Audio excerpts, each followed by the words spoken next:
Hi guys, this is Bell Channel 2018 and welcome back to my vlog. Inamin ng aktor na si Dito Ocampo na may takot siyang nararamdaman sa pagpapakasal.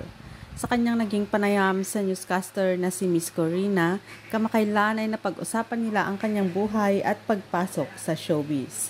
Nausisa nga ng newscaster ang mga nagdaang relasyon ni Dieter, lalo na sa kanyang mga naging leading lady. Ilan sa mga leading lady nito ay nakatuluyan mo? Tanong ni Corina. Sagot naman ni Dieter, halos lahat naman silang lahat naging malapit sa akin. Iisa lang ata ang nakatuluyan ko, alam mo naman ng publiko. Pero masaya naman ako na hanggang ngayon ay naging magkakaibigan kami. Kapag nagkikita kami, kahit na may sarili-sarili na silang mga buhay. Masaya ako na nakilala ko sila. Sumunod na tanong sa kanya ay kung bakit hindi sinubukan ni Dieter na pasukin ng politika kahit na mayroon siyang pagkakataon. Aniya, may mga bagay raw siyang alam niyang hindi niya kayang gampanan.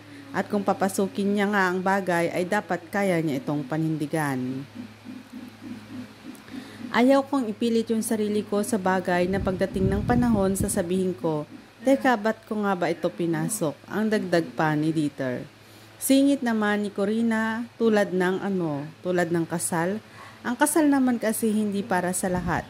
Malaki ang respeto ko sa kasal, lalo na sa mga kaibigan ko at mga kasamahan ko sa pamilya na tumatagal yung kanilang pagsasama, ang sagot ni Dieter.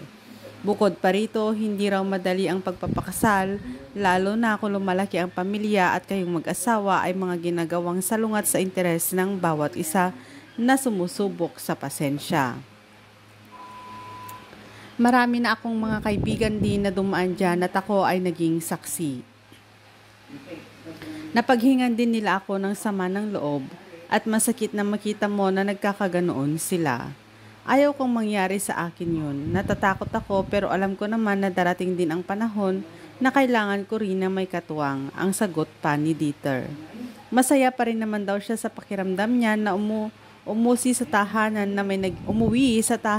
na may naghihintay sa'yo at pagkukwentuhan mo ukol sa mga nangyari sa iyong araw na makapagbigay inspirasyon at motivation sa kanila. At yun nga, hindi minamadali kung darating. Hindi minamadali ang mga ganyang bagay. Ang giit pa ni Dieter. That's it guys, and thanks for watching. God bless everyone.